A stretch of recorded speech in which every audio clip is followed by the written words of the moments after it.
Por que existem registros históricos de reis que governaram por dezenas de milhares de anos? A Escritura nos lembra que os dias do Senhor não são como os nossos dias.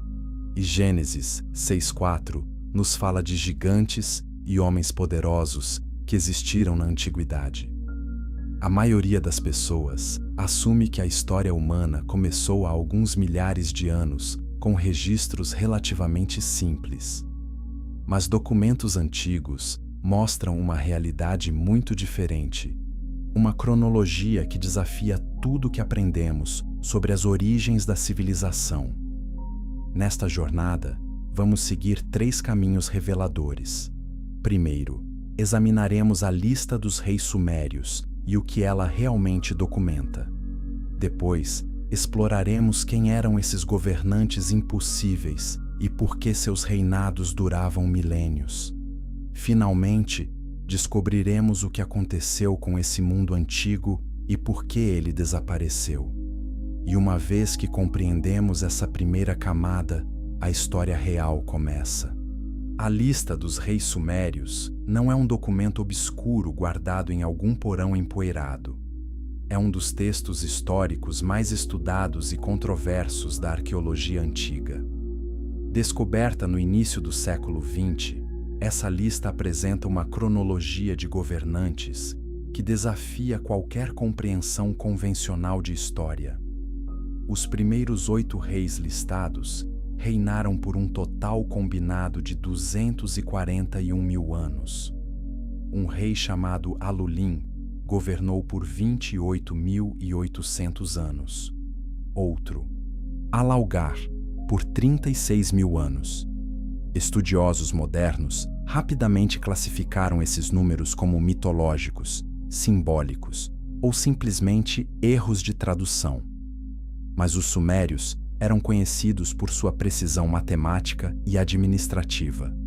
Eles inventaram um dos primeiros sistemas de escrita do mundo, especificamente para manter registros detalhados. Por que manteriam registros tão meticulosos de reis que nunca existiram? E por que esses registros foram copiados e recopiados ao longo de séculos, e com escribas cuidadosamente preservando cada detalhe? A resposta pode estar na própria natureza desses reis. A lista faz uma distinção clara entre os governantes que reinaram antes do grande dilúvio e aqueles que vieram depois. Após o dilúvio, os reinados diminuem drasticamente. Os reis pós-dilúvio governam por décadas ou séculos, não milênios. Algo fundamental mudou. A própria natureza da realeza, talvez a natureza da própria existência, foi alterada pelo cataclismo. A Gênesis 5 apresenta uma cronologia estranhamente paralela. Adão viveu 930 anos, Sete viveu 912 anos, Matusalém viveu 969 anos. Essas idades extraordinárias terminam abruptamente após o dilúvio de Noé. Abraão viveu apenas 175 anos. Moisés, 120. A Bíblia e os registros sumérios concordam que algo mudou radicalmente na própria natureza da vida e do tempo após o dilúvio. Mas os reis sumérios pré-diluvianos viveram muito mais tempo que mesmo os patriarcas bíblicos. O que os tornava diferentes? Textos antigos sugerem que esses governantes não eram completamente humanos, no sentido que entendemos. Eles eram descritos como semideuses, descendentes da união entre seres celestiais e mortais. A Bíblia chama esses seres híbridos de Nefilim. Gênesis 6:4 declara que quando os filhos de Deus se uniram às filhas dos homens, elas deram à luz gigantes. Os valentes que houve na antiguidade, os varões de fama. Esses não eram simples governantes humanos expandindo seus reinos através de conquista militar. Eram seres que operavam em uma frequência diferente de realidade, com capacidades que desafiam nossa compreensão moderna. Suas cidades não eram apenas assentamentos humanos, mas centros de poder espiritual e tecnológico. Suas leis não eram apenas códigos sociais, mas decretos que moldavam a própria estrutura da realidade. A questão que devemos fazer não é se esses reis existiram, mas o que aconteceu com o mundo que eles governavam. Por que essa era de governantes imortais terminou? Por que o dilúvio foi necessário? E o mais perturbador de tudo, o que esses seres estavam fazendo durante seus milhares de anos de reinado, que exigiu uma intervenção divina tão drástica? As respostas a essas perguntas nos levarão a lugares que a história convencional se recusa a explorar. E o que descobriremos mudará para sempre nossa compreensão de quem somos e de onde viemos. Capítulo 2. Antes do dilúvio. Uma civilização esquecida. O que acontece quando uma civilização inteira é apagada da história? A arqueologia moderna descobriu evidências de culturas avançadas que desaparecem abruptamente do registro histórico, deixando apenas fragmentos de sua existência. Jeremias 5:22 nos lembra que Deus colocou limites que as águas não podem ultrapassar. Mas houve um tempo em que essas águas cobriram a terra inteira. A maioria das pessoas assume que antes do dilúvio existia apenas uma humanidade primitiva, vivendo em condições simples. Mas textos antigos de múltiplas culturas descrevem algo completamente diferente. Vamos explorar 3 revelações chocantes. Primeiro, descobriremos o que os sumérios realmente documentaram sobre a era pré-diluviana. Segundo, examinaremos as evidências arqueológicas que apoiam essas narrativas. Terceiro, conectaremos esses achados com o relato bíblico para formar uma imagem completa. E quando esses fragmentos se unem, a verdade que emerge é perturbadora. Os textos sumérios descrevem a era pré-diluviana como um tempo de cidades magníficas, conhecimento avançado e seres que possuíam sabedoria quase divina. Não eram aldeias primitivas de agricultores iniciais. Eram centros urbanos sofisticados, com arquitetura impressionante, sistemas de irrigação complexos e hierarquias sociais elaboradas.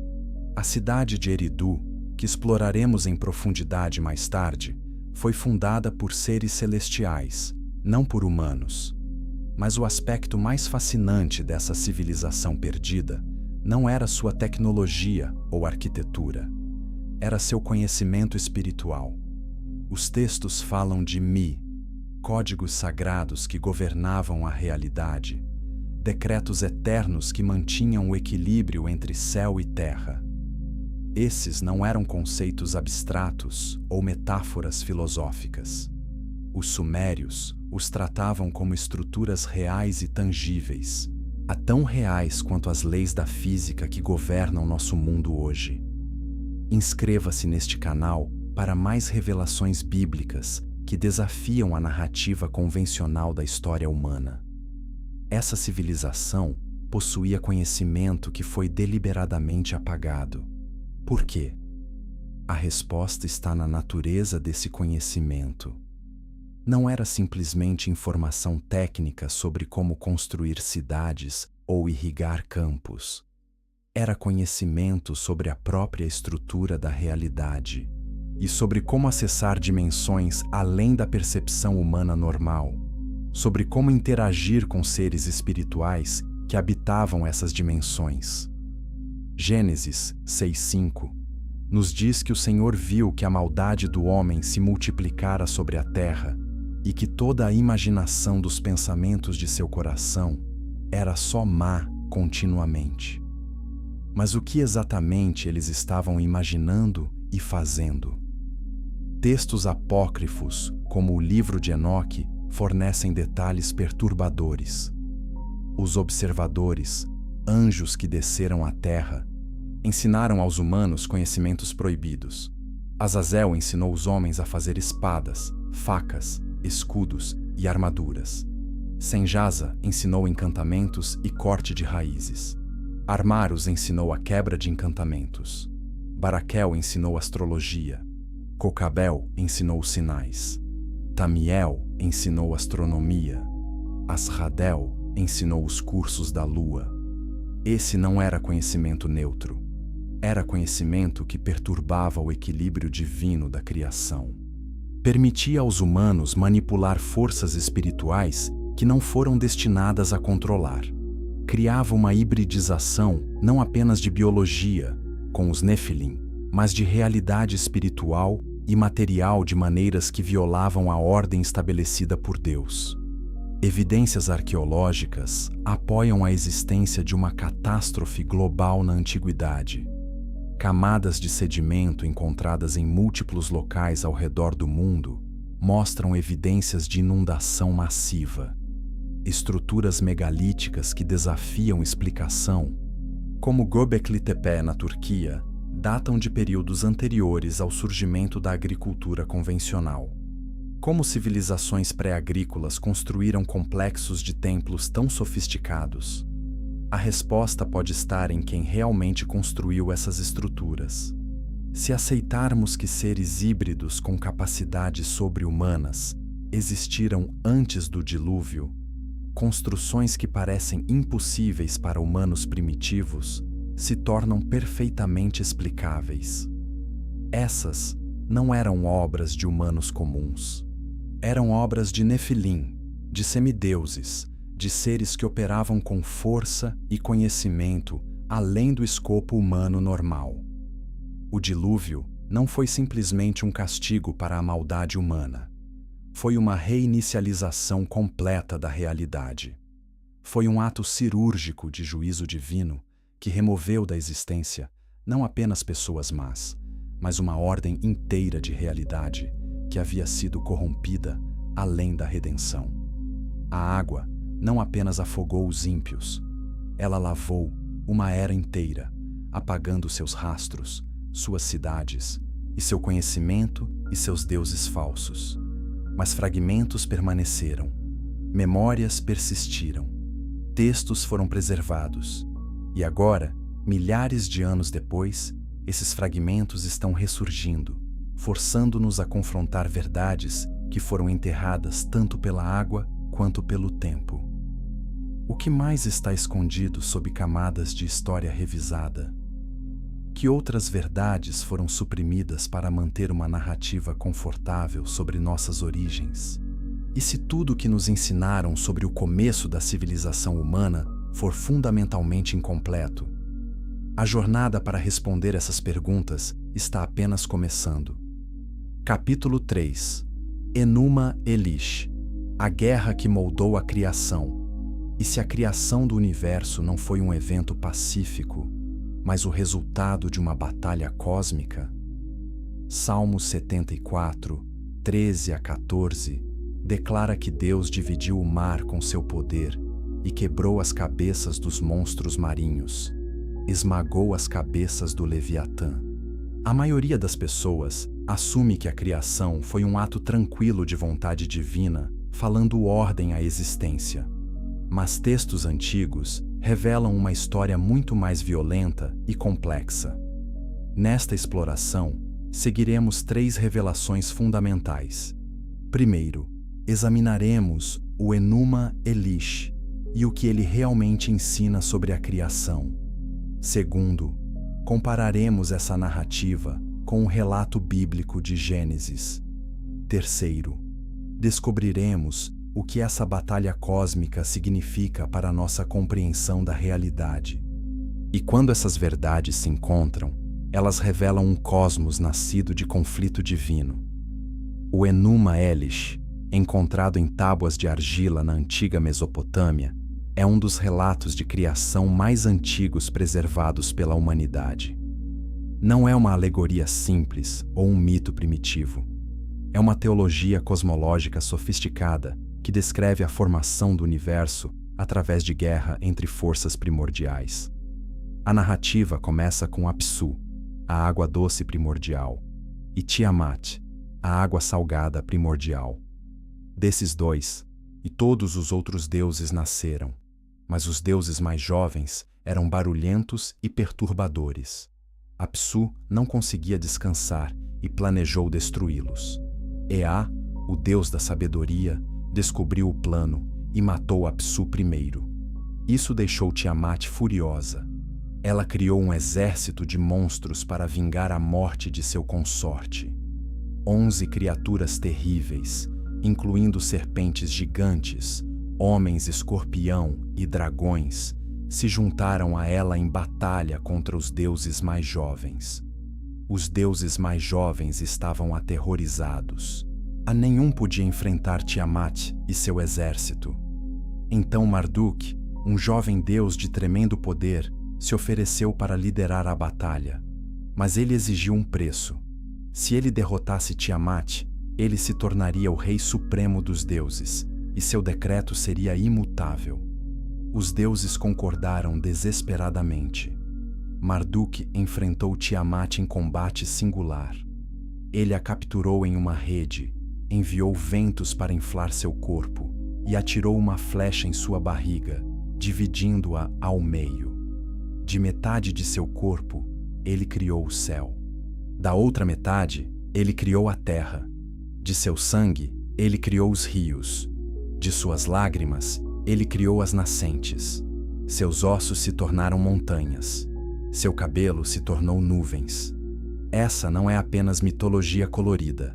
É uma declaração teológica profunda sobre a natureza da criação. O universo não surgiu do nada. Ele foi formado da destruição de uma ordem anterior.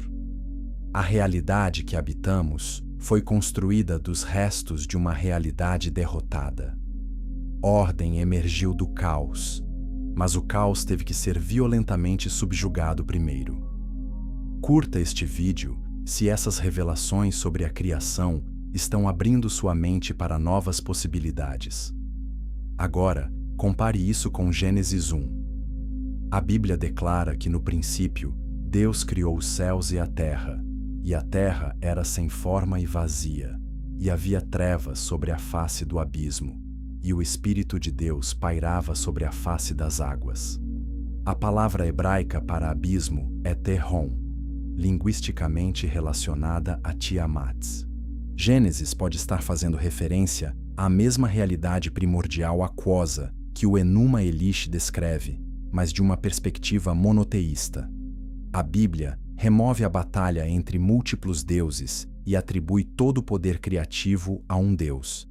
Mas ecos de conflito cósmico permanecem nas Escrituras. Isaías 27.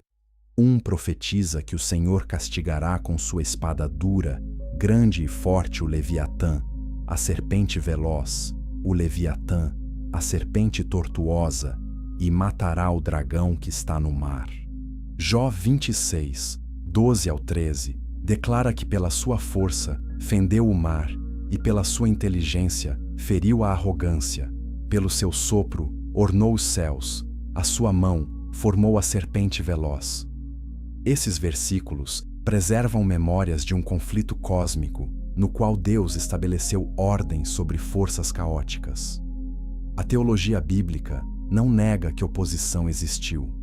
Ela simplesmente afirma que essa oposição nunca ameaçou seriamente a soberania de Deus. O dragão, a serpente, o Leviatã foram todos subjugados pelo poder divino. Mas por que o conflito era necessário? Por que a criação não poderia simplesmente ser falada à existência sem oposição? A resposta está na natureza do livre-arbítrio e da realidade moral. Um universo sem a possibilidade de escolha, sem a existência de alternativas, seria apenas mecanicismo automático. A criação exigia a possibilidade de oposição para que escolha verdadeira pudesse existir. Tiamat representa mais que água primordial. Ela representa o caos potencial, a possibilidade de desordem, onde a alternativa à ordem divina. Sua derrota não foi sua aniquilação total, mas sua transformação. Seu corpo se tornou a estrutura do cosmos. O caos não foi destruído, mas reconfigurado em ordem. Potencial destrutivo foi transformado em estrutura criativa. Essa é uma verdade profunda sobre nosso universo. Ele não foi criado do nada puro.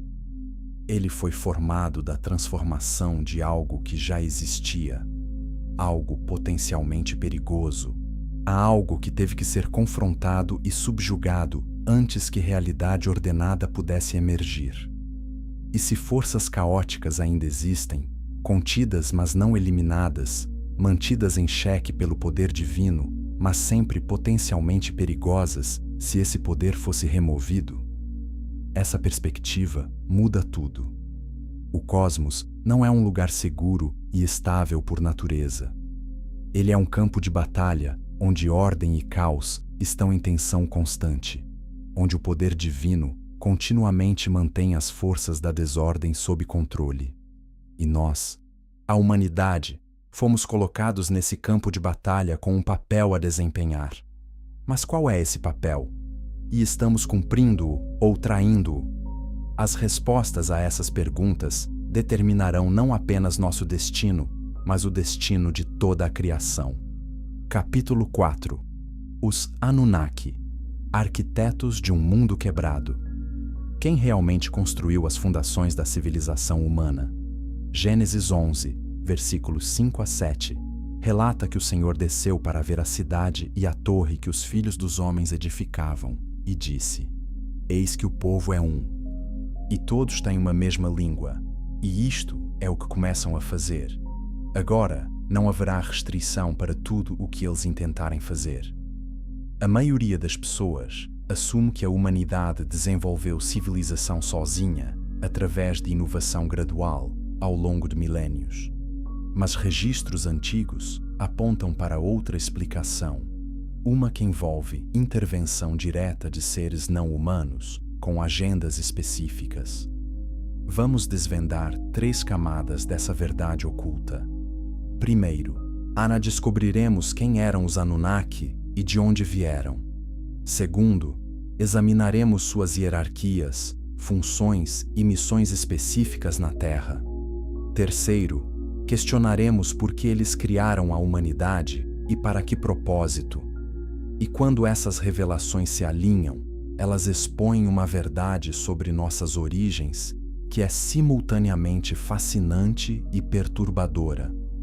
Os Anunnaki não são um conceito vago ou uma invenção moderna de teorias da conspiração. Eles aparecem extensivamente em textos sumérios, acadianos e babilônicos como seres celestiais, com funções administrativas específicas sobre a criação. A palavra Anunnaki significa literalmente aqueles que vieram do céu à terra. Não eram deuses no sentido abstrato de forças da natureza. Eram entidades com nomes, personalidades, relacionamentos familiares e responsabilidades designadas. O panteão Anunnaki era liderado por Anu, o Deus Supremo do céu. Abaixo dele estavam seus filhos, incluindo Enlil, o Senhor do Vento e da Atmosfera, e Enki, o também conhecido como Ea, o Senhor das Águas Doces e da Sabedoria. Esses 2 irmãos frequentemente entravam em conflito sobre como a humanidade deveria ser tratada. Enlil via os humanos como trabalhadores descartáveis, ferramentas para aliviar os Anunnaki de trabalho manual. Enki via os humanos como seres com potencial, dignos de conhecimento e proteção. Essa divisão entre Enlil e Enki aparece repetidamente nas narrativas. Quando os Anunnaki decidiram destruir a humanidade com o dilúvio, foi Enlil quem propôs o plano, mas foi Enki quem secretamente avisou Atrahasis, o Noé sumério, para construir uma arca e preservar a vida. Essa tensão entre julgamento e misericórdia, entre destruição e preservação, ecoa através de todas as tradições de dilúvio antigas. Por que os Anunnaki vieram à Terra? Os textos são claros. Eles vieram para extrair recursos, especificamente ouro. Mas por que seres celestiais avançados precisariam de ouro? Algumas interpretações sugerem que eles o usavam para reparar a atmosfera de seu planeta natal. Outras sugerem propósitos espirituais ou tecnológicos que não compreendemos completamente. O que é claro é que a mineração era trabalho árduo e os Anunnaki inferiores, os Igigi, se rebelaram contra suas condições de trabalho. Compartilhe este vídeo com alguém que precisa conhecer essas verdades sobre nossas origens. Enfrentando uma revolta trabalhista, os Anunnaki superiores decidiram criar uma nova espécie para fazer o trabalho pesado. Enki e a deusa Ninhursag, a senhora que dá vida, usaram engenharia genética primitiva para criar humanos. Eles pegaram um hominídeo primitivo existente e o modificaram com material genético Anunnaki. O resultado foi o Adamu, o primeiro humano verdadeiro, capaz de compreensão, linguagem e trabalho produtivo. Gênesis 1:26 preserva um eco dessa narrativa quando Deus diz: "Façamos o homem à nossa imagem e conforme a nossa semelhança." Por que o plural? Quem é o nosso nessa declaração? Teólogos tradicionais explicam isso como a Trindade divina conversando ou Deus consultando os anjos. Mas textos sumérios sugerem outra interpretação. Múltiplos seres estavam envolvidos no processo de criação humana, cada um contribuindo algo diferente. A Bíblia e os textos sumérios concordam que a humanidade foi criada para servir. Gênesis 2:15 declara que o Senhor Deus tomou o homem e o pôs no jardim do Éden para o lavrar e guardar. Humanos não foram criados simplesmente para existir, mas para trabalhar, para manter, para servir um propósito dentro de um sistema maior. A pergunta perturbadora é: servir quem? E para qual propósito final? Os Anunnaki não eram benevolentes. Eles eram funcionários cumprindo deveres. Suas relações com a humanidade eram transacionais, não amorosas. Eles forneciam conhecimento e estrutura, mas exigiam obediência e sacrifício em troca. Quando humanos se tornavam muito numerosos ou barulhentos, os Anunnaki enviavam pragas, fomes e finalmente o dilúvio para reduzir a população. Mas algo inesperado aconteceu. Alguns Anunnaki desenvolveram afeto genuíno pela humanidade. Enki repetidamente intervinha para proteger suas criações. Outros Anunnaki, chamados de observadores na tradição bíblica, desceram e se casaram com mulheres humanas, criando a raça híbrida dos Nefilim. Essa miscigenação violava protocolos divinos e levou diretamente ao cataclismo do dilúvio. Após o dilúvio, os Anunnaki reorganizaram a civilização humana. Eles estabeleceram novas cidades, cada uma dedicada a um Anunnaki específico, como sua divindade padroeira. Eridu pertencia a Enki, Nippur pertencia a Enlil, Uruk pertencia a Inanna. Essas não eram apenas cidades humanas, eram centros de operações celestiais, pontos de ancoragem onde o reino espiritual e o reino material se intersectavam. Os zigurates construídos nessas cidades não eram simples templos, eram portais, tecnologias espirituais projetadas para facilitar comunicação e movimento entre dimensões. Os humanos foram ensinados a realizar rituais específicos, fazer sacrifícios específicos e manter protocolos específicos para manter esses portais funcionando. O que isso significa para a nossa compreensão de história e religião? Significa que muito do que chamamos de mitologia pode ser registro histórico distorcido. Significa que os deuses antigos podem ter sido seres reais com poderes reais, não forças abstratas da natureza. E significa que a humanidade pode não ser o topo da cadeia criativa, mas uma espécie intermediária criada por seres superiores para servir propósitos que ainda não compreendemos completamente. E se ainda estivermos servindo esses propósitos sem perceber? E se estruturas de controle invisíveis ainda estiverem operando, mantendo-nos em papéis que nos foram designados antes mesmo de sabermos que podíamos questionar? O que acontece quando começamos a fazer essas perguntas? Capítulo 5. Kigalu. Habitantes do mundo inferior. O que existe abaixo da superfície da realidade percebida? Efésios 6:12 nos avisa que não lutamos contra carne e sangue, mas contra principados, contra potestades, contra os príncipes das trevas deste século, contra as hostes espirituais da maldade nos lugares celestiais. A maioria das pessoas assume que dimensões espirituais são conceitos vagos e abstratos sem existência concreta. Mas textos antigos descrevem essas dimensões com detalhes específicos, incluindo seus habitantes, geografia e leis operacionais. Vamos explorar 3 aspectos fundamentais dessa realidade oculta. Primeiro, descobriremos quem eram os Kigalu e onde existiam. Segundo, examinaremos sua relação com a humanidade e os Anunnaki. Terceiro, questionaremos o que sua existência significa para a nossa compreensão de realidade multidimensional. E quando essas verdades emergem das sombras, elas revelam um cosmos muito mais complexo e povoado do que imaginamos. O Kigalu, também conhecido como o mundo inferior, ou Irkala, na mitologia mesopotâmica, não era um inferno cristão de tormento eterno. Era uma dimensão paralela, uma camada de realidade que existia simultaneamente com o mundo material, mas separada dele por barreiras dimensionais.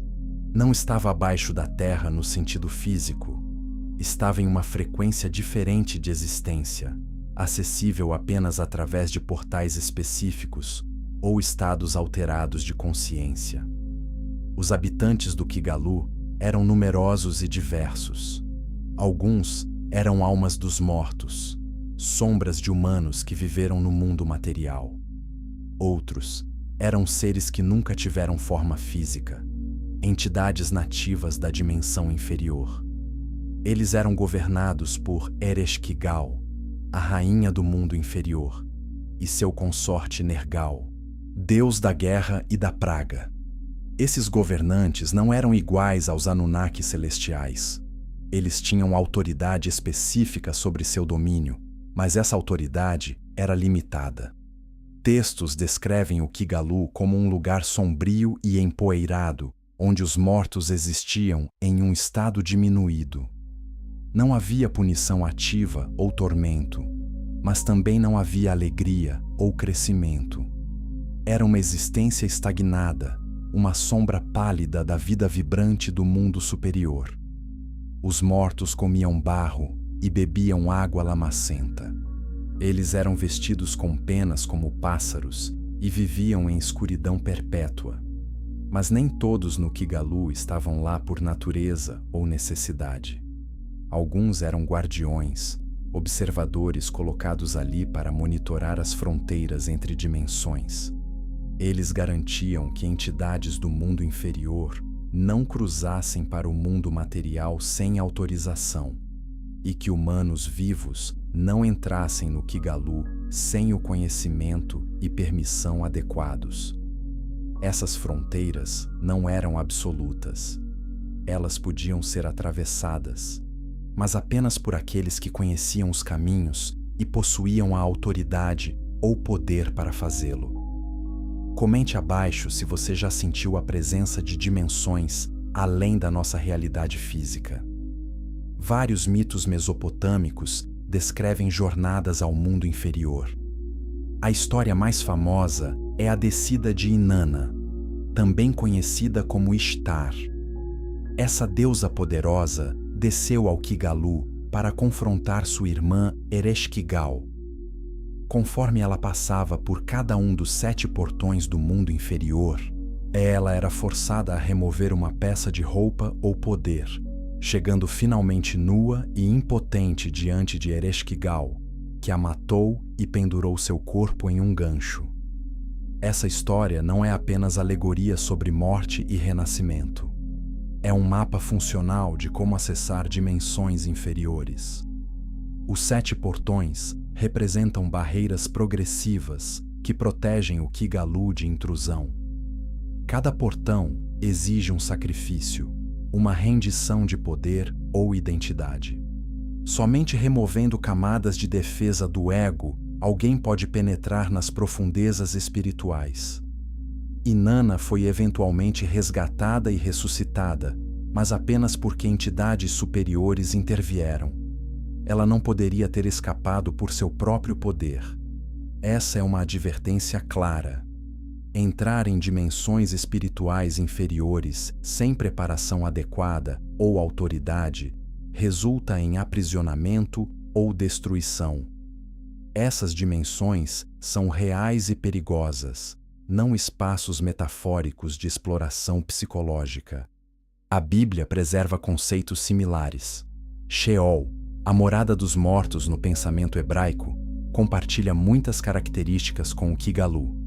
É descrito como um lugar de escuridão e silêncio, onde todos os mortos vão, tanto justos quanto ímpios. Salmos 88, 10 a 12 questiona: farás tu maravilhas aos mortos? Ou os mortos se levantarão e te louvarão? Será anunciada a tua benignidade na sepultura, ou a tua fidelidade na perdição? Conhecer-se-ão as tuas maravilhas nas trevas e a tua justiça na terra do esquecimento? Essas perguntas retóricas sugerem que Sheol é um lugar de existência diminuída, onde até mesmo o conhecimento de Deus se desvanece. Não é tormento ativo, mas ausência de vida verdadeira. Somente com a revelação do Novo Testamento, essa compreensão muda. Jesus Cristo desce ao Hades, confronta as potestades da morte e ressuscita triunfante, declarando ter as chaves da morte e do inferno. Apocalipse 1, 18. O que conecta essas narrativas antigas ao mundo moderno? A realização de que dimensões espirituais não desapareceram apenas porque paramos de falar sobre elas. O Kigalu, ou Sheol, ou qualquer que seja o nome que damos, ainda existe. Os habitantes ainda estão lá. Os portões ainda podem ser abertos. E há forças no mundo moderno, tanto consciente quanto inconscientemente, que tentam atravessar essas fronteiras. Práticas ocultas, há rituais esotéricos e certas tecnologias espirituais visam precisamente isso: acessar dimensões inferiores para ganhar conhecimento, poder ou contato com entidades. Mas os textos antigos nos advertem: esses caminhos são perigosos. As entidades que habitam essas dimensões não são neutras ou benevolentes. Elas têm suas próprias agendas, e essas agendas raramente se alinham com o bem-estar humano.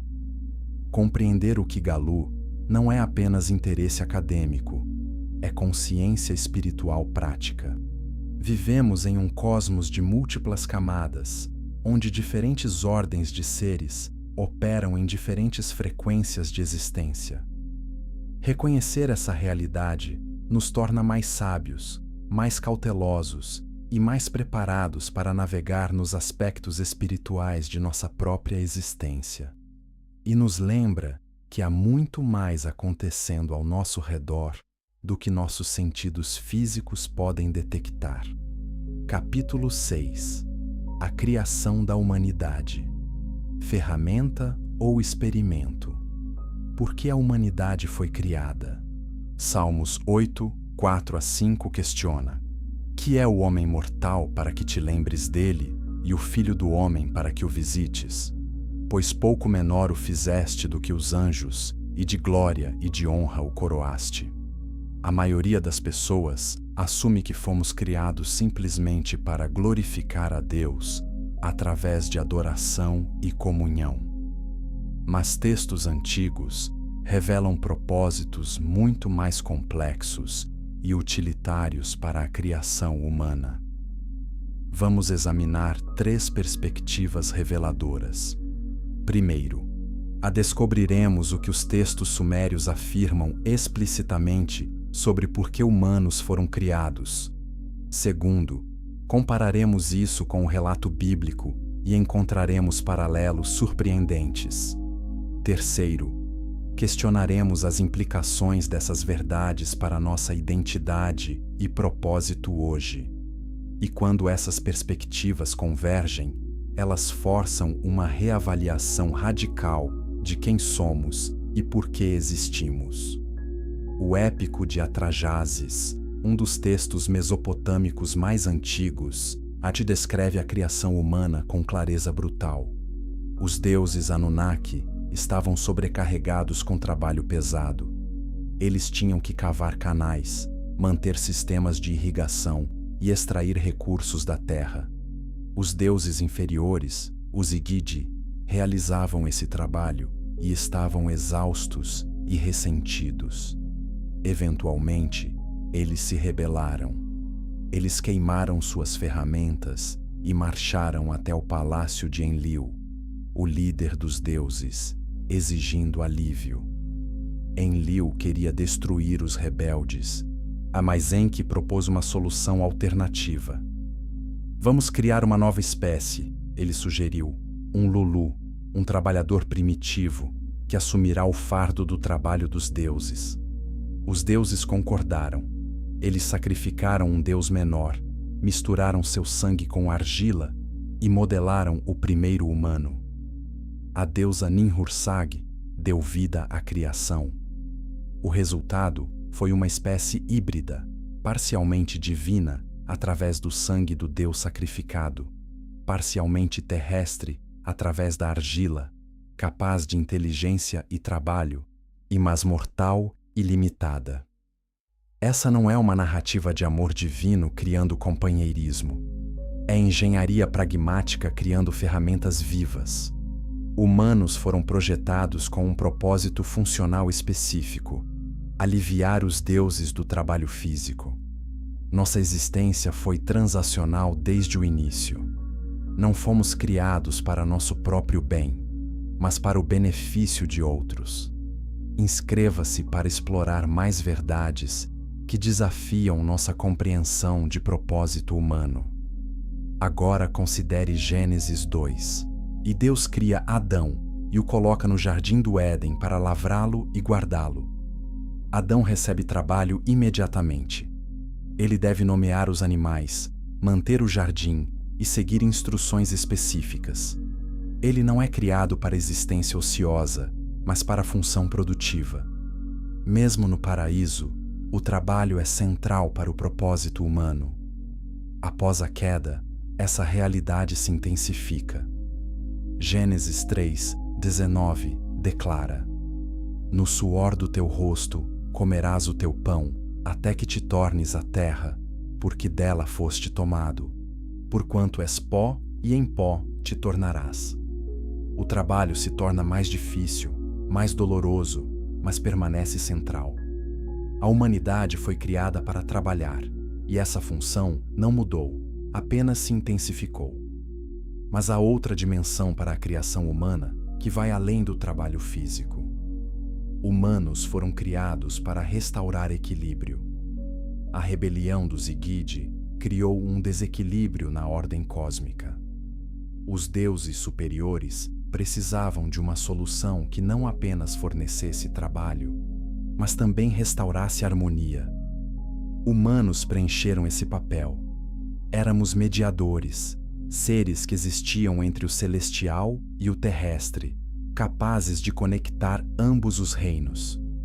Essa função mediadora explica por que humanos são descritos como criados à imagem de Deus. Não somos apenas trabalhadores, somos representantes, embaixadores de ordem divina no reino material. Carregamos uma centelha de divindade dentro de nós, não por acidente, mas por design. Essa centelha nos permite compreender conceitos espirituais, conectar com dimensões superiores e fazer escolhas morais que transcendem mero instinto de sobrevivência. Mas essa centelha divina também nos torna perigosos. Gênesis 3, 22, registra Deus dizendo: Eis que o homem é como um de nós, sabendo o bem e o mal. Ora, pois, para que não estenda a sua mão, e tome também da árvore da vida, e coma e viva eternamente. Humanos com conhecimento e imortalidade se tornariam rivais dos próprios deuses. Por isso, Adão e Eva são expulsos do Éden. Por isso, a morte entra na existência humana. Limitação é construída em nós não por crueldade, mas por necessidade cósmica. Somos ferramentas ou somos experimentos? A resposta pode ser ambos. Fomos criados com função específica, mas também fomos dados capacidades que excedem essa função. Fomos projetados para trabalhar, mas também recebemos imaginação, criatividade e a habilidade de questionar nossos criadores. Essa tensão entre propósito designado e potencial autodirigido define a existência humana. Ao longo da história, diferentes culturas e religiões têm enfatizado diferentes aspectos dessa tensão. Algumas tradições enfatizam obediência, submissão e cumprimento de papéis designados. Outras enfatizam liberdade, autorrealização e transcendência de limitações. A verdade provavelmente reside em algum lugar entre esses extremos. Somos criados com propósito, mas também com a liberdade de escolher como cumprir ou rejeitar esse propósito. O que isso significa para nós hoje? Significa que questões sobre propósito de vida não são abstrações filosóficas. São questões sobre função cósmica. Quando nos perguntamos por que existimos, não estamos apenas buscando significado pessoal. Estamos perguntando sobre nosso papel em um drama muito maior.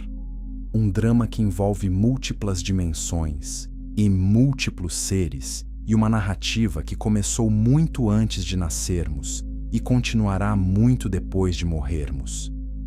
E se nosso verdadeiro propósito foi obscurecido por milênios de história revisada e teologia simplificada?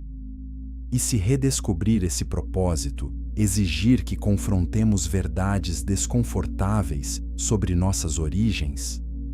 E se aceitarmos essas verdades, mudaria fundamentalmente como vivemos nossas vidas? Essas não são perguntas fáceis, mas são perguntas que devemos fazer se quisermos viver com integridade e autoconsciência plenas. Capítulo 7. Os Me, Códigos Sagrados da Realidade. O que mantém o universo funcionando de forma ordenada? Colossenses 1, 16 a 17, declara que nele foram criadas todas as coisas que há nos céus e na terra, visíveis e invisíveis, sejam tronos, sejam dominações, sejam principados, sejam potestades, tudo foi criado por ele e para ele. E ele é antes de todas as coisas, e todas as coisas subsistem por ele. A maioria das pessoas assume que leis naturais como gravidade e eletromagnetismo são as únicas forças que mantêm a ordem cósmica. Mas textos antigos descrevem outro conjunto de leis, leis espirituais tão reais e funcionais quanto leis físicas. Vamos desvendar 3 revelações fundamentais. Primeiro, descobriremos o que eram os Me e como funcionavam. Segundo, examinaremos quem os controlava e para que eram usados. Terceiro, questionaremos se esses códigos sagrados ainda existem e operam hoje. E quando essas verdades se revelam, elas expõem uma realidade onde espiritual e físico estão entrelaçados muito mais intimamente do que imaginamos. Os Me, na teologia suméria, eram decretos divinos que governavam todos os aspectos da existência. Não eram leis abstratas, mas estruturas reais, quase tangíveis, que podiam ser possuídas, transferidas e até roubadas. Textos listam mais de 100 Me diferentes, incluindo realeza, sacerdócio, verdade, descida ao mundo inferior, e a ascensão do mundo inferior, música, heroísmo, poder, inimizade, retidão, destruição de cidades, lamentação e muitos outros. Cada Mi era uma estrutura espiritual que permitia que uma função específica existisse e operasse. Sem o Mi da realeza, reis não poderiam governar legitimamente.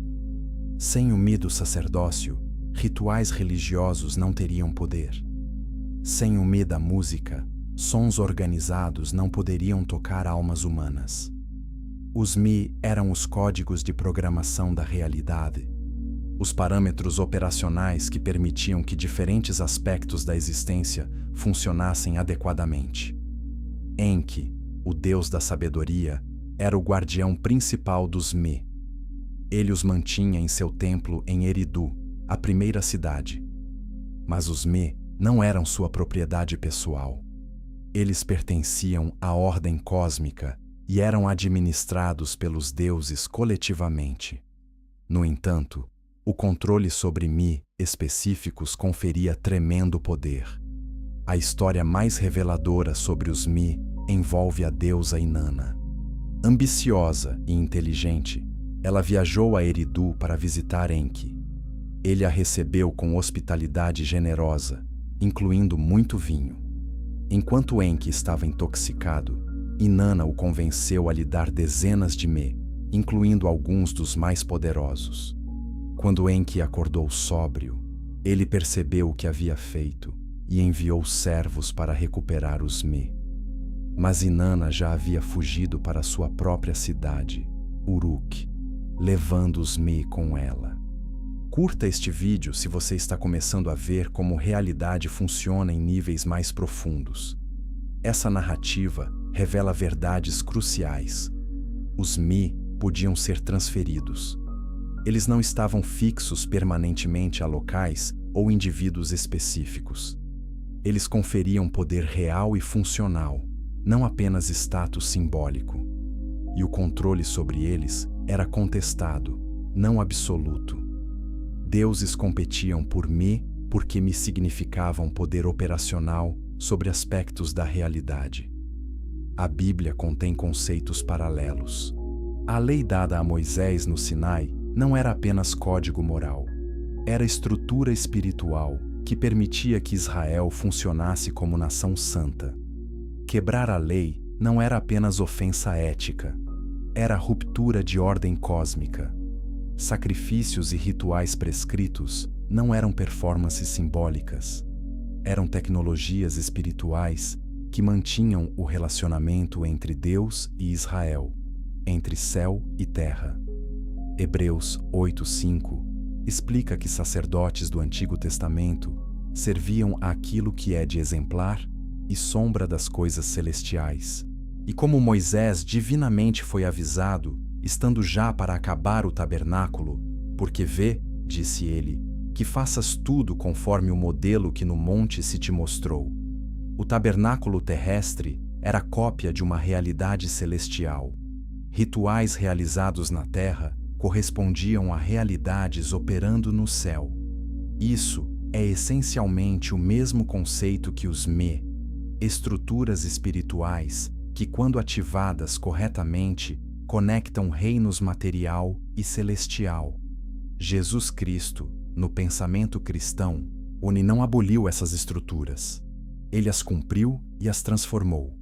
Ele se tornou o sumo sacerdote eterno, o mediador da nova aliança, aquele através de quem os Mi espirituais agora operam em forma transformada. Hebreus 9, 11-12 declara que Cristo veio como sumo sacerdote dos bens futuros, por um maior e mais perfeito tabernáculo, não feito por mãos, mas pelo seu próprio sangue, entrou uma vez no santuário, havendo efetuado uma eterna redenção. Os Me ainda existem? Se entendermos Me como princípios espirituais que governam como aspectos da realidade funcionam, então sim, absolutamente.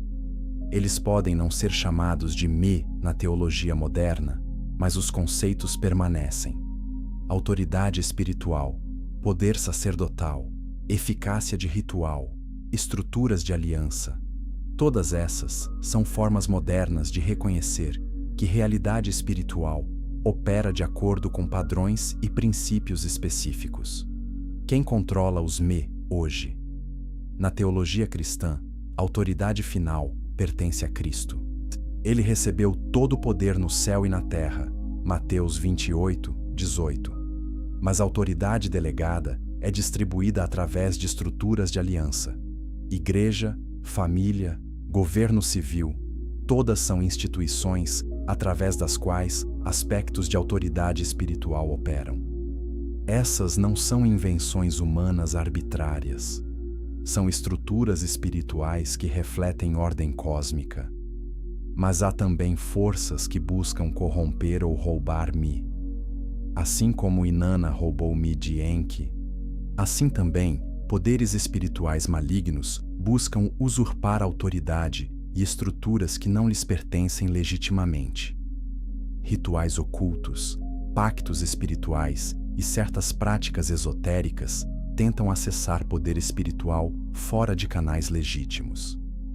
Isso é precisamente o que foi proibido em Deuteronômio 18, 10 a 12. Não porque conhecimento espiritual seja mau em si, mas porque acessá-lo através de meios ilegítimos convida a corrupção e engano. Compreender os me muda como vemos o mundo. Não vivemos em um universo mecanicista onde apenas leis físicas operam. Vivemos em um cosmos estruturado tanto por princípios espirituais quanto físicos. Nossas ações têm consequências espirituais que são tão reais quanto consequências físicas. Relacionamentos, instituições e práticas operam dentro de estruturas que transcendem mero acordo social. E se recuperássemos compreensão clara dessas estruturas espirituais? E se aprendêssemos novamente como navegar realidade com consciência, tanto de suas dimensões físicas quanto espirituais? E se deixássemos de tratar vida espiritual como opcional ou simbólica e a reconhecêssemos como dimensão fundamental de existência tão importante quanto respiração e nutrição? Essas mudanças de perspectiva poderiam transformar não apenas indivíduos, mas sociedades inteiras. Capítulo 8. O dilúvio. Juízo ou contenção espiritual? Por que um dilúvio global? Gênesis 6:13 registra Deus dizendo a Noé: "O fim de toda a carne é vindo perante a minha face, porque a terra está cheia de violência, e eis que os desfarei com a terra." A maioria das pessoas assume que o dilúvio foi simplesmente punição por pecado humano, um julgamento moral direto. Mas textos antigos revelam camadas adicionais de propósito, dimensões de juízo que vão além de simples moralidade. Vamos explorar 3 perspectivas transformadoras. Primeiro, e examinaremos o que realmente causou o dilúvio segundo textos sumérios e bíblicos. Segundo, descobriremos o que o dilúvio estava contendo além de apenas pecado humano. Terceiro, questionaremos o que mudou permanentemente após as águas recuaram. E quando essas verdades emergem, elas revelam o dilúvio não como capricho divino, mas como intervenção cirúrgica necessária em uma criação que havia se corrompido de maneiras que ameaçavam toda a ordem cósmica. O épico de Atrajasis descreve o dilúvio como resposta não apenas à maldade humana, mas ao barulho humano. Os humanos se multiplicaram e se tornaram tão numerosos e barulhentos que os deuses não conseguiam dormir. Enlil, perturbado e irritado, propôs exterminar a humanidade. Primeiro, ele enviou praga, depois fome, mas Enki frustrou cada tentativa, ensinando humanos como sobreviver. Finalmente, Enlil convocou o dilúvio, um cataclismo que os humanos não poderiam evitar. Essa narrativa parece moralmente problemática. Deus destruiu a humanidade porque eles eram barulhentos? Mas barulho aqui pode ser metáfora para a desordem espiritual. Quando humanos se multiplicam descontroladamente sem estrutura espiritual adequada, eles criam caos cósmico. Não é barulho físico que perturba os deuses, mas perturbação espiritual, quebra de ordem divina. Gênesis fornece razão mais profunda. Gênesis 6, 1 a 4, descreve que quando os homens começaram a multiplicar-se sobre a terra e lhes nasceram filhas, os filhos de Deus viram que as filhas dos homens eram formosas e tomaram para si mulheres de todas as que escolheram. Então disse o Senhor: Não contenderá o meu espírito para sempre com o homem, porque ele também é carne. Porém os seus dias serão 120 anos. Havia naqueles dias gigantes na terra, e também depois, quando os filhos de Deus entraram as filhas dos homens, e delas geraram filhos. Estes eram os valentes que houve na antiguidade, os varões de fama. Essa passagem revela que o problema não era apenas maldade humana, mas hibridização proibida. Seres celestiais, filhos de Deus, cruzaram fronteiras dimensionais e se misturaram geneticamente com humanos. O resultado foi os Nefilim, gigantes com poder sobre-humano. Essa miscigenação não violava apenas decreto moral, mas ameaçava a integridade da criação. Estava criando nova ordem de seres que não se encaixavam em nenhuma categoria divina ordenada. Compartilhe este vídeo com alguém que precisa entender a verdade por trás do dilúvio. O livro de Enoque, texto apócrifo preservado na tradição etíope, fornece detalhes extensos. Os observadores, 200 anjos liderados por Semjasa, fizeram pacto para descer à terra e tomar esposas humanas. Eles não apenas produziram Nefilim, mas ensinaram aos humanos conhecimentos proibidos. Azazel ensinou fabricação de armas.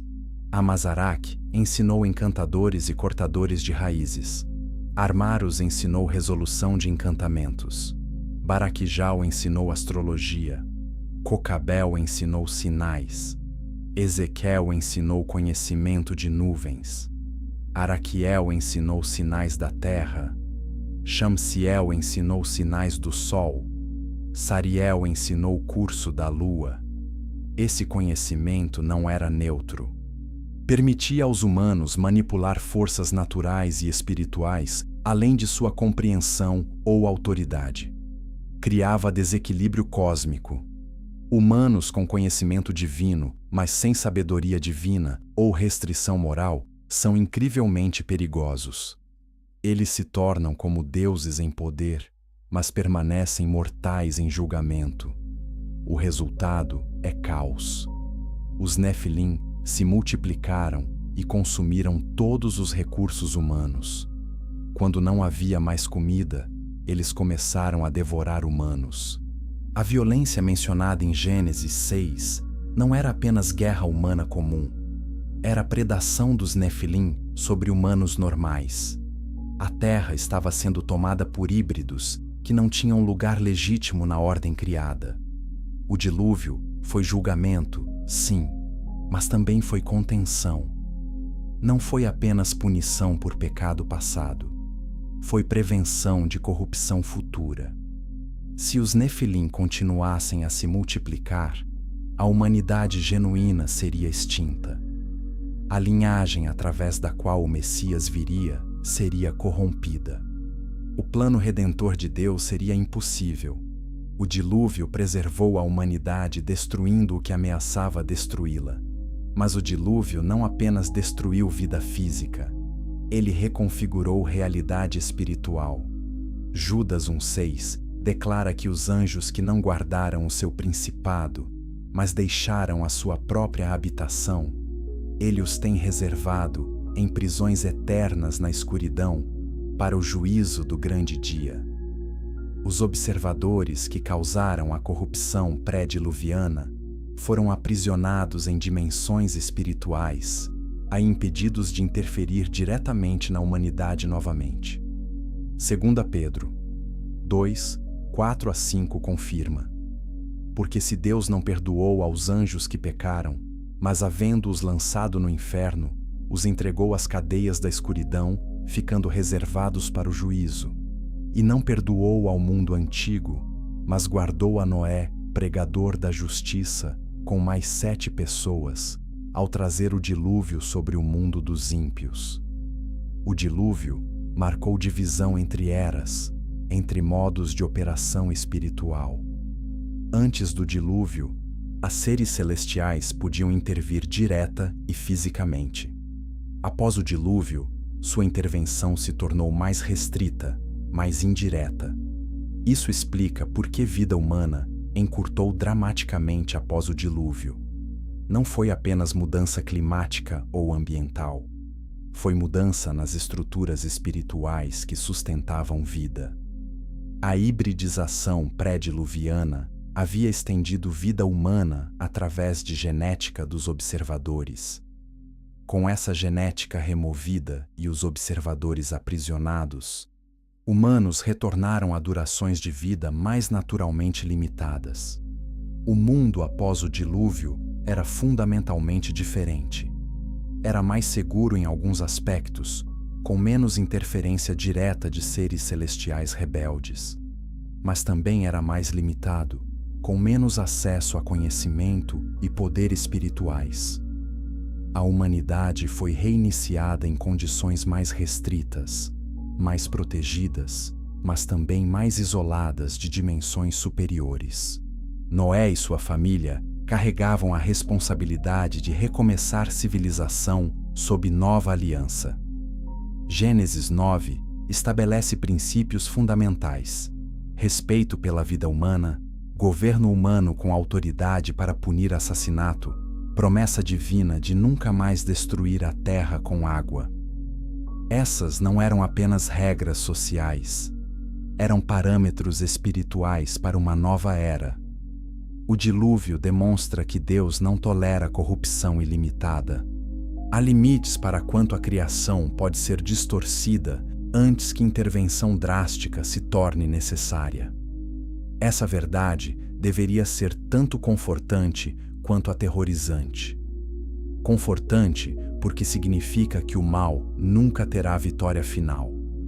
Aterrorizante porque significa que quando corrupção atinge certos níveis, juízo é inevitável. E se estivermos nos aproximando de tais níveis novamente? E se nossa era moderna estiver repetindo erros da era pré-diluviana? Essas são questões que devemos considerar seriamente. Capítulo 9.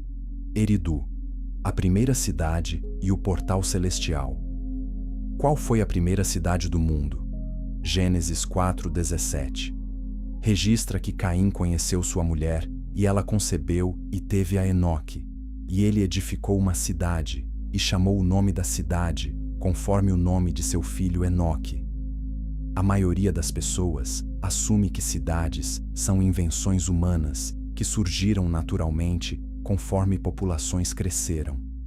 Mas textos sumérios afirmam algo radicalmente diferente. É que a primeira cidade não foi construída por humanos, mas por deuses. Vamos desvendar 3 revelações sobre essa cidade primordial. Primeiro, descobriremos o que era Eridu e quem a fundou. Segundo, examinaremos sua função como portal entre dimensões. Terceiro, questionaremos o que isso significa sobre a natureza de centros urbanos e religiosos. E quando essas verdades se revelam, elas transformam nossa compreensão de civilização, religião e a geografia espiritual de nosso mundo. Eridu, a localizada no que é hoje o sul do Iraque, é amplamente considerada a cidade mais antiga da Mesopotâmia, possivelmente do mundo. Escavações arqueológicas revelam ocupação contínua, começando por volta de 5.400 anos antes de Cristo. Mas os próprios sumérios afirmavam que Eridu era muito mais antiga que isso, que existia antes do dilúvio como a primeira de 5 cidades primordiais. A lista dos reis sumérios declara: após a realeza descer do céu, a realeza estava em Eridu. Em Eridu, Alulim tornou-se rei e reinou 28.800 anos. A realeza não se originou na Terra através de conquista humana ou evolução social. Ela desceu do céu, um conceito divino implementado por autoridade celestial. E o primeiro lugar que recebeu essa realeza foi Eridu. Eridu era dedicada a Enki, deus da sabedoria, águas doces e conhecimento esotérico. O templo principal de Eridu, E-Abzu, que significa Casa do Abzu, era considerado não apenas edifício religioso, mas portal ativo para o Abzu, o oceano subterrâneo de água doce que Enki governava. O Abzu não era apenas característica geográfica, era dimensão espiritual, reino onde conhecimento primordial residia. Inscreva-se para explorar mais sobre como locais sagrados antigos funcionavam como portais espirituais. Textos descrevem Enki residindo em Eridu, não como estátua sem vida, mas como presença ativa. Ele governava a partir de lá, emitindo decretos, realizando julgamentos e administrando os Me, aqueles códigos sagrados da realidade que discutimos anteriormente. Eridu não era apenas capital política. Era centro de operações espirituais, sede administrativa para a governança cósmica da região. A arquitetura de Eridu refletia sua função espiritual. O templo era construído em camadas, com santuários internos progressivamente mais restritos. Somente sacerdotes de mais alta classificação podiam acessar as câmaras mais internas, onde Enki supostamente residia. Essa progressão de externo para interno, de público para secreto, de profano para sagrado, criava geografia espiritual dentro do espaço físico. Rituais realizados em Eridu não eram performances simbólicas. Eram tecnologias espirituais destinadas a manter a conexão entre céu e terra, entre o reino dos deuses e o reino dos humanos.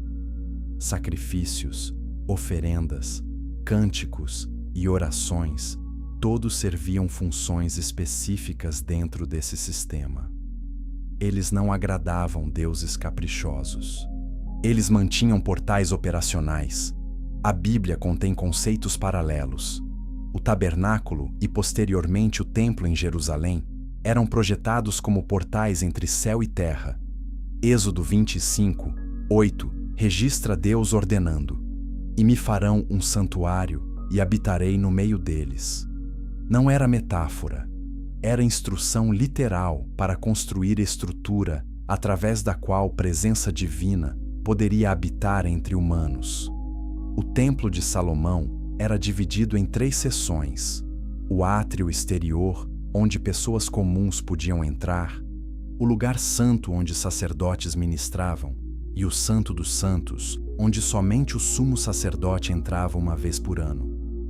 Essa progressão espelhava a estrutura de Eridu e inúmeros outros templos antigos. Não era coincidência.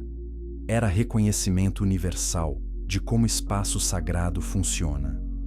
Hebreus 9:24 explica: "Porque Cristo não entrou num santuário feito por mãos, figura do verdadeiro, porém no mesmo céu, para agora comparecer por nós perante a face de Deus." O templo terrestre era sombra, ou uma cópia de realidade celestial. Quando os sacerdotes ministravam no templo terrestre, eles estavam correspondendo a e ativando realidades no templo celestial. Eridu, então, era muito mais que cidade antiga. Era ponto de ancoragem dimensional, lugar onde as fronteiras entre material e espiritual eram intencionalmente tornadas permeáveis. Por isso, ela foi fundada por Enki, não por humanos. Humanos não possuíam conhecimento ou poder para criar tais lugares. Somente seres que entendiam estruturas multidimensionais da realidade podiam estabelecer portais funcionais. Mas portais funcionam em ambas as direções. Eles permitem que divino desça ao humano, mas também permitem que o humano ascenda ao divino. Essa possibilidade é simultaneamente oportunidade e perigo. Sob orientação adequada, tais portais permitem comunhão genuína com dimensões superiores. Mas sob orientação inadequada ou corrupta, eles se tornam caminhos para engano e possessão espiritual. Isso explica por que o Antigo Testamento é tão rigorosamente contra culto em lugares altos e templos pagãos. Não era intolerância religiosa arbitrária, era proteção espiritual. Portais estabelecidos por autoridades celestiais rebeldes conectavam não ao Deus verdadeiro, mas a poderes espirituais que buscavam explorar e corromper humanos.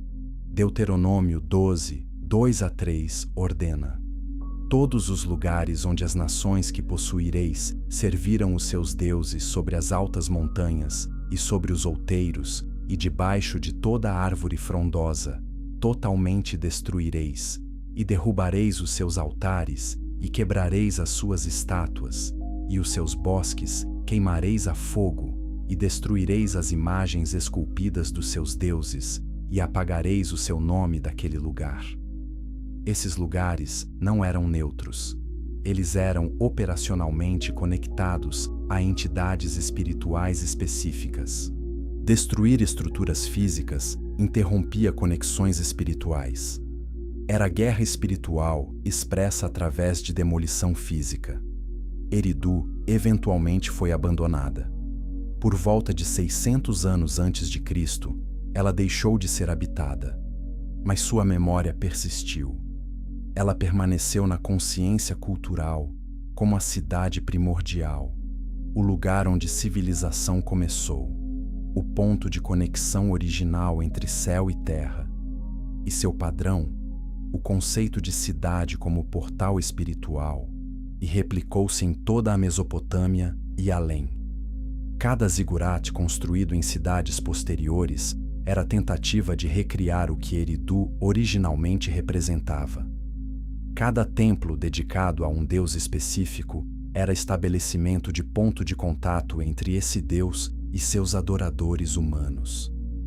A paisagem antiga era pontilhada com portais, lugares onde realidade espiritual e material se intersectavam intencionalmente. Esses portais ainda existem? As estruturas físicas, em sua maioria, decaíram, mas as localizações espirituais podem permanecer. A razão pela qual certos lugares no mundo têm reputações persistentes de atividade espiritual, seja positiva ou negativa. A razão pela qual múltiplas religiões construíram locais sagrados nas mesmas localizações geográficas ao longo de milênios. Certas áreas podem ser naturalmente mais permeáveis dimensionalmente, ou podem ter sido intencionalmente estabelecidas como pontos de portal por entidades antigas que compreendiam essas dinâmicas. Compreender Eridu muda como vemos religião, arquitetura e geografia. Não vivemos em universo plano e unidimensional.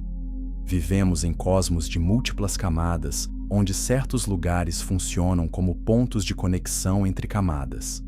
E algumas entidades, tanto benevolentes quanto malévolas, entendem e exploram essas conexões muito melhor que humanos modernos. E se recuperássemos esse conhecimento? E se aprendêssemos novamente a identificar e navegar esses pontos de portal com sabedoria e discernimento? Isso mudaria tudo.